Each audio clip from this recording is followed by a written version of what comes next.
My daughter spent 3 weeks hand illustrating a memory book for my mother-in-law's 70th birthday. My husband's sister texted me an hour before the party. It's going to be a small, intimate dinner at the club. Adults only. You understand. I didn't scream. I didn't call anyone. I typed back 2 words. Of course. Then I turned to my daughter, who was still tying a ribbon around the book she'd been working on since January, and I made a decision that would change both of our lives. Have you ever watched your child pour everything they have into something every late night, every careful choice, every ounce of love only to watch someone casually flick it aside like it was nothing? Because when I saw my daughter Lily standing at the kitchen counter, red bow in her hands, eyes searching my face for what the look on it meant, I felt something inside me go very, very quiet. The dangerous kind of quiet. Lily is 14. She's the kind of kid who notices things other people miss, the way her grandmother's face softens when she talks about her late husband, the way she always asks for black and white photos because she thinks they look more honest. 3 weeks ago, when I mentioned my mother-in-law's 70th birthday was coming up, Lily disappeared into her room after dinner and came out 30 minutes later with a sketch. Mom, what if I made her a book? Not a regular one, a real one, with her whole life in it. She had mapped out every decade. She wanted to hand-letter the captions, draw small illustrations around the edges of the photographs, use watercolors for the section dividers. I told her it was a beautiful idea. I told her grandma would love it. What I didn't tell her was that my sister-in-law had already been hinting for weeks that this birthday needed to be elegant. Her word. Elegant. The kind of word people use when they mean exclusive. Lily worked on that book every single day. She woke up early on school mornings to get an extra 30 minutes in. She stayed up past midnight twice because she wanted the watercolor on the 1970s section to dry perfectly before she moved on. She emailed my mother-in-law's oldest friend to ask about memories from when they were young women together. She called my husband's uncle, who lives out of state, to ask what his sister was like at 20. She cross-referenced old family photos with dates. She fact-checked. A 14-year-old, fact-checking a love letter to her grandmother. The book was 84 pages. Hand-bound. She had found a YouTube tutorial on Japanese stab binding and taught herself over a weekend. The cover was dark green linen, pressed smooth, with my mother-in-law's initials embossed in gold using a kit she saved up for with her own birthday money. Inside, the first page read simply, "To a woman who has always made room at the table. This is yours." An hour before the party, my sister-in-law texted me. I want you to understand something about my sister-in-law. She is the kind of woman who plans things months in advance and still manages to make everyone feel like last-minute guests. She had booked the private dining room at the most expensive club in our county. She had chosen a florist from the next city over. She had a seating chart. She had a dress code, smart formal, which she had sent as a reminder 3 times in the past 2 weeks. None of those reminders had mentioned anything about age restrictions. Not once. It's going to be a small, intimate dinner at the club. Adults only, you understand. I read it twice. I set my phone face down on the counter. I picked up my coffee. I set that down too. Lily was standing across the kitchen, tying the ribbon. She had changed into the dark green dress she'd bought specifically to match the book cover. She had done her own hair. She had practiced what she was going to say when she presented the gift because she wanted to get through it without crying. She looked up and caught my expression before I could rearrange it. Mom? What happened? I crossed the kitchen, took the book from her hands carefully, and set it on the counter. Then I took both her hands in mine and told her the truth. Because she deserved the truth. I said her aunt had changed the plan. I said the dinner was adults only. I said it was not because of anything she had done. It was because some people make decisions without thinking about who those decisions land on. She didn't cry right away. She just looked at me for a long time. Then she said, "But she knew about the book. I told you to tell her, and you did. Right?" I had. 3 weeks ago, I had sent my sister-in-law a voice note explaining what Lily was making, how long it was taking, how much it meant to her. My sister-in-law had sent back a string of heart emojis. She knew, I said. Lily nodded once. Then she looked down at the book on the counter, at the gold initials catching the kitchen light, at the red ribbon she had tied and untied 4 times that morning trying to get the bow symmetrical. And she said nothing. That silence was louder than anything she could have screamed. I typed back to my sister-in-law, of course. Then I picked up my phone and called my best friend, who has known Lily since she was 3 days old. How fast can you get here? I said. And can you bring food? What happened next was not planned. I want to be clear about that, because some people later assumed I had orchestrated something. I hadn't. What I did was look at my daughter's expression, not hurt, not angry, just quietly hollow, and decide that I was going to fill the next few hours with enough warmth to reach that hollow place. I texted 5 people. Lily's art teacher, who had watched her work develop over 2 years and once framed one of her pieces and kept it in the classroom.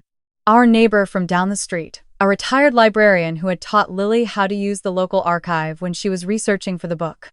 My cousin, who is close to our age and treats Lily more like a little sister than a younger relative. My husband's college friend, who had driven 3 hours to attend Lily's last school art show without being asked. And my best friend, already on her way. I said, "We're doing something tonight. Bring whatever you want. Lily made something beautiful, and it's going to be seen."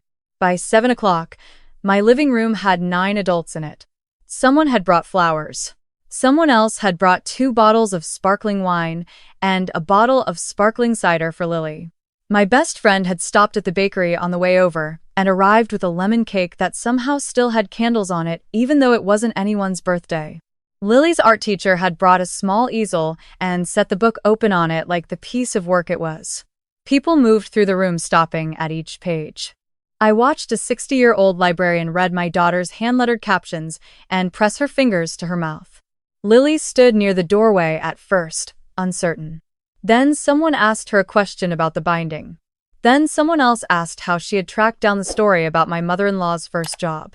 And slowly, carefully, like something unfolding in the right kind of light, my daughter began to talk about the work she had done. Her voice steadied.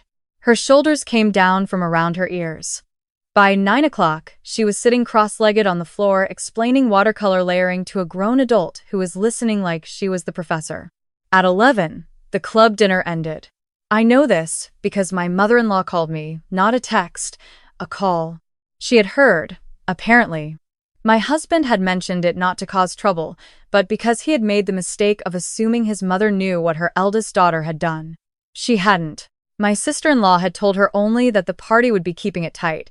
Just the adults, you know how these venues are. She had not mentioned Lily. She had not mentioned the book. She had certainly not mentioned that she had known about the book for 3 weeks. My mother-in-law's voice on the phone was strange. Careful. Like someone stepping onto ice they weren't sure would hold. "I didn't know," she said. "I know you didn't," I said. There was a long pause. "Is the book there?" "It's here." Another pause. "Can I see it?" "Tomorrow, maybe. If that's..." "You can come whenever you'd like," I said. "It was always for you." She came the next morning. I opened the door, and she was standing on my porch in her coat from the night before. No makeup, which I had never seen in 8 years of knowing her. I stepped aside and let her in without a word. Lily was at the kitchen table eating cereal. She looked up. Something passed across her face too fast for me to name. She pushed back her chair and went to get the book from the counter, and she carried it to her grandmother the way you carry something irreplaceable. My mother-in-law sat down at the kitchen table and opened it. She turned the first page and stopped. She stayed on that page for a long time. She turned the next one. Then the next. I made coffee. I didn't look at her directly because some moments don't belong to anyone watching. Lily sat across from her, waiting, hands folded on the table like a little old woman. By the time my mother-in-law reached the 1970s section, the watercolor pages, the pale blue and yellow she had chosen because Lily said it looked like the 70s felt she was crying.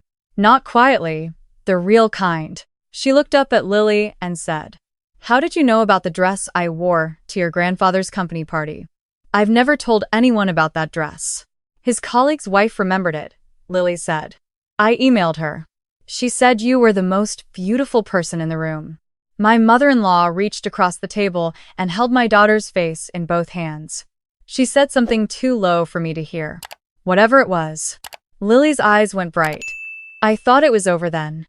I thought we had come through the worst of it cleanly. I was wrong. 3 days later, my sister-in-law called me. She did not open with an apology. She opened with a tone, the particular tone of someone who is angry at having been made to look bad, and has decided that the solution is to make you feel worse. She said I had turned a private family situation into a scene.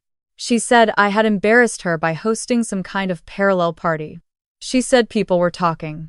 She said her mother was upset with her, and that I had engineered that. She said the word calculated. I let her finish. Then I said, "You sent that text an hour before the party. You had known about the book for 3 weeks. What did you think would happen?" She said she had been under enormous pressure. She said the venue had last-minute restrictions. She said I was being uncharitable. I said, my daughter ironed her dress. She practiced her speech. She taught herself bookbinding. She contacted 6 different family members across 2 states to make something for your mother, who is also her grandmother. An hour before. You sent that text an hour before. Silence. I didn't think it would be a big deal, she finally said. And there it was. That sentence. I've turned it over many times since. I didn't think it would be a big deal. My daughter's 3 weeks of work, her birthday money, her midnight hours, her careful hands, all of it amounted to something that did not register as a big deal. Not because she was cruel, exactly, but because she had simply never been asked to think about it. I know, I said. And I hung up. What I didn't know was that my husband's family was not done. 2 weeks later, my husband came home with an expression I recognized, the one he wears when he is carrying something he doesn't want to put down in front of me. He sat at the kitchen table. He said his father had called. He said his parents were reconsidering certain arrangements. He used the word estate. I looked at him for a moment. Are you telling me we're being cut out? He looked at the table. My sister talked to them, he said. She told them her version. I thought about asking what her version was. I already knew. In her version, I had manufactured drama. In her version, I had used a child to embarrass a family at a milestone event. In her version, I was the problem. Okay, I said. He looked up. That's it? Okay? What do you want me to say? I want you to be upset. I am upset, I said. But I'm not going to chase them, and I'm not going to teach Lily that love can be held over someone's head like a threat.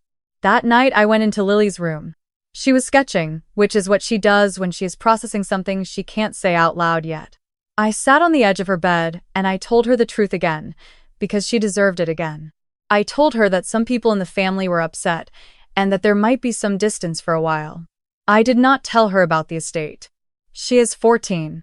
She does not need to carry that. She put down her pencil. She looked at me. Is it because of the book? It's because some people don't know what to do when they've done something wrong, I said. So instead of sitting with it, they get loud. She was quiet for a moment.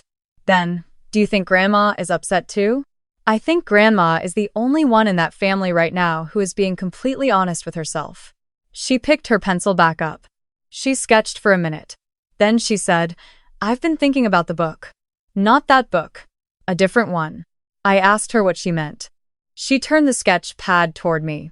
She had drawn a rough layout, pages, sections, handwritten notes along the margins. At the top she had written, invisible work. I want to make a book about things people make that no one sees, she said. Not famous people. Regular people, like the woman at the grocery store who organizes the flowers every morning. Or the crossing guard who's been at the same corner for 20 years. Things that hold things together, but nobody documents. I looked at the sketch for a long time. Then I said, Lily, that's a real idea. I know, she said. Simply. Like she had already decided. I want to tell you what happened when I posted about the original book, not to the family, but to a small community of parents and artists I had been part of for a few years. I posted a single photo of 2 pages, the watercolor ones, because they were the most visually striking. I said only that my 14-year-old had made this for her grandmother's birthday and that it had taken 3 weeks. I said nothing about what happened. I did not name anyone. I did not complain. I just showed the work. Within 48 hours, the post had been shared over 2,000 times. People who had never heard of either of us were writing paragraphs in the comments about children they knew who made beautiful things that went unacknowledged. Art teachers were saving the images. A children's book editor left a comment that said, "Whoever this kid is, she already understands narrative structure and visual pacing better than most adults I work with. Please tell her that." I screenshotted it and slid it under Lily's door. My mother-in-law called again. She had seen the post her friend had shown her. She said, "I've been looking at it for an hour. I keep reading the comments. People are so kind." She paused.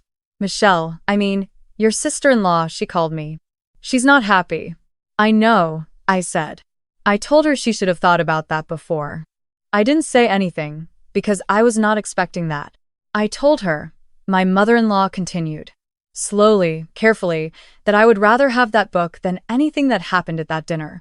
I told her the flowers were beautiful and the food was fine, and I don't remember a single word anyone said. But I have read that book 4 times, and I remember every page. 3 weeks after the post, I got an email from a small nonprofit that works with youth in foster care systems, helping kids document their own histories in creative ways. They had seen the images. They asked if Lily would be willing to speak at a workshop they were running for teenagers, not as a guest, but as a working artist. Someone who had actually done the thing they were trying to teach. I showed Lily the email. She read it twice, set my phone down, and went to get a glass of water. When she came back, she said, "I want to do it. But I also want to bring the new project. The invisible work one. Can I pitch that to them too?" I said yes. The workshop was in a public library, a Saturday in March. Gray light coming through tall windows, folding chairs in a circle. 11 teenagers. Most of them quiet at the start, watching Lily the way teenagers watch someone they're deciding whether to trust.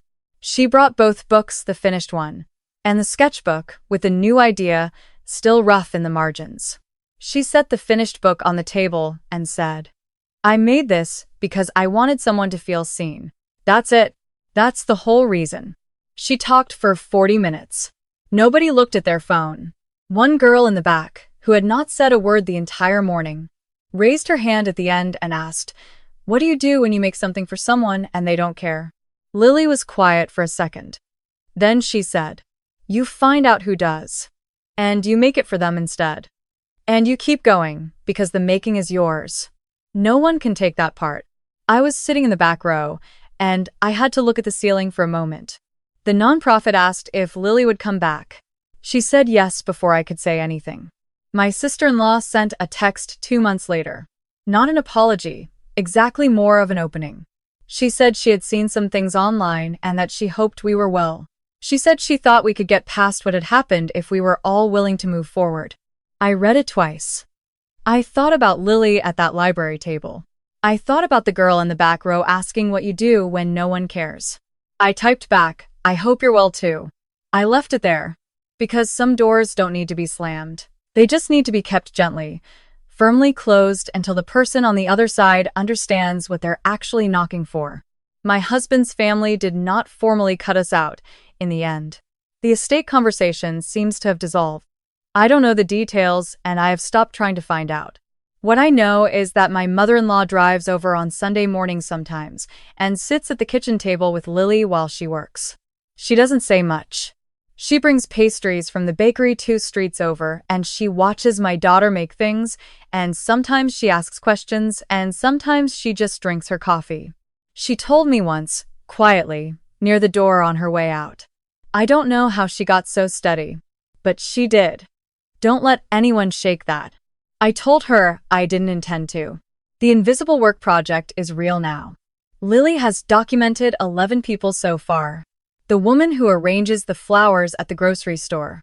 A man who has repaired the same stretch of stone wall along a public trail for going on 15 years, unpaid, because he says it would bother him otherwise. A school custodian who leaves handwritten notes of encouragement on the staff whiteboard every Monday morning and has done it for 9 years without anyone officially acknowledging it. A teenage boy who mows the lawn of an elderly neighbor every week and brings in her mail and has never once told anyone about it until Lily showed up and asked. She interviews them. She photographs them. She illustrates. She writes. She is building something that began as a response to being excluded and has become something that documents inclusion, all the small, unrecognized ways people choose each other daily, without ceremony or applause. She is 14. She is the steadiest person I know. There is something I want to say to anyone who has ever watched a child put everything they have into something and then watch someone treat that effort as inconvenient. The damage is not always loud. Sometimes it looks like a kid tying and untying a ribbon until the bow is even, practicing a speech they will never get to give. Sometimes it looks like a question asked very quietly. Did I do something wrong? And sometimes, if you are paying attention, if you make the right call in that kitchen moment, it looks like a 14-year-old in a library telling a room full of teenagers that the making is yours, and no one can take that part. My sister-in-law wanted an elegant dinner. She got one. I imagine the flowers were beautiful and the food was fine, and nobody remembers what anyone said. What I have is an 84-page hand-bound book on a shelf in my living room, and a daughter who knows in the place where it counts that her work matters. That she matters. Not because she was told so at a fancy table. Because when the table was taken away, we built a different one. And this time, she was not just invited. She was at the head of it. That text said adults only. 2 words meant to reduce her, to sort her into a category labeled not yet, not enough, not the kind of person whose effort we consider when we make our plans. And I want you to understand what those 2 words cost my sister-in-law. Not the inheritance conversation, not the family friction, not the posts that got shared 2,000 times. What it cost her was the moment in that library. The girl in the back row raising her hand. 11 teenagers learning what it looks like to make something beautiful and mean it. She was not there for any of it. We were. And I'll tell you something I've thought about many times since that Saturday in March, driving home with Lily in the passenger seat, quiet in the good way, the way of someone who has done something real and knows it. I thought about that text. It's going to be a small, intimate dinner at the club. Adults only, you understand. I understood completely. I just didn't comply. And sometimes that's the whole thing. That's the entire revolution.